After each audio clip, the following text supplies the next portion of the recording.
And incubators on the market nowadays are very expensive. And there are inexpensive ones, but you still end up buying a lot of pieces and parts to improve them and make them better. So you end up still spending close to $150. I saw articles and pictures of other people making their own incubators, and I thought, hey, I can do that too. Doesn't look too bad, too hard.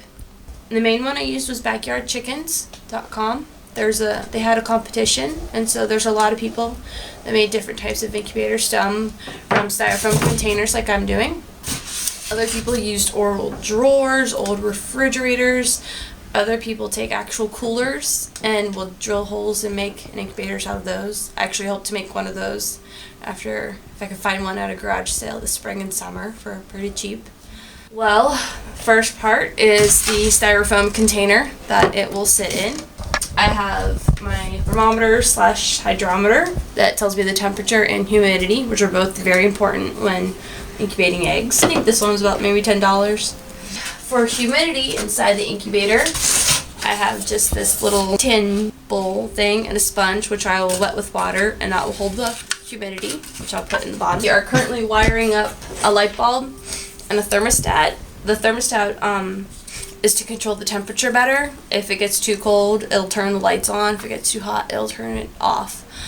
It's a lot easier to control the temp that way. The other incubator I used did not have a thermostat, and I was checking it all the time, trying to stabilize the temperature. This will make my job a little bit easier. I also will have a fan to circulate the air. This is an old PC fan, and it's wired up to a transformer from an old cell phone. But hey, it works. It circulates the air. You can do an incubator still air. Circulated airflow is much better for the eggs because you have a more even temperature all around the eggs. When the eggs are sitting inside the incubator, I like to use styrofoam containers that I've cut out the bottoms. Again, airflow around the eggs is important. One reason is some of the eggs I'm going to incubate this week are shipped, and sometimes they have what's called a detached air cell, and having them sit in the cartons upright, I have the air cell reattach. Also, it's a lot easier to rotate the eggs, and you want to do that as fast as possible to maintain your temperatures. Once my light and thermostat are placed inside the styrofoam container, I'm going to use hardware cloth just around the light so that when the baby chicks hatch, they can't touch the light bulb and get burned. Also, I will have the egg carton sitting on top of this. Inside the incubator, we will also have what's called a heat sink. It's basically just a jar with a lid of water on it. It'll help raise the temperature back up when I have to open up the lid. And I think those are all the main parts. Basically, it's good to use a couple of thermometers, hydrometers in your incubator because you might have cold spots, and you want to then make sure you switch your eggs out from those spots so the one egg isn't in that one spot the entire time. Because say if one egg is like 1 degree cooler the entire time it's incubating, that egg might not hatch. It might take another 2 days for that egg to hatch, as opposed to one who is like a degree warmer. Right now I'm just letting them sit and hoping they'll stabilize. They're giving me different readings for humidity. Again, 6% isn't too bad, and they're both within the range of what I want my humidity to be. I am making the hole for my light bulb. The original hole position was not a good spot. I couldn't put it there plus have my fan blowing on the light bulb, so I needed to do a different place. But that's okay because I need vent holes anyways, so a really big vent hole. Because you still need airflow, oxygen, and CO2 exchange when incubating the eggs and then when the chicks hatch.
Use a glass, so maybe I will if I can find it.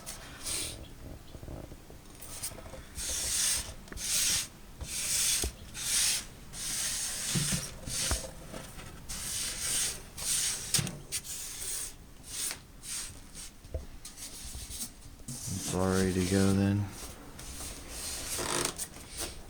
Moment of truth.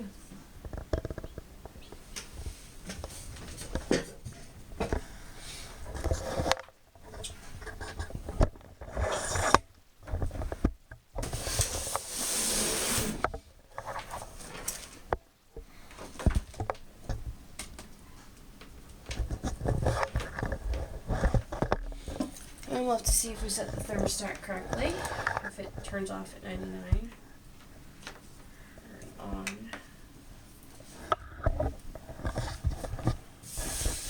Go ahead and pop the lid off and let's make sure the fan's running. The best way to find out if it's, of course, gonna be right or not is just let it sit and run.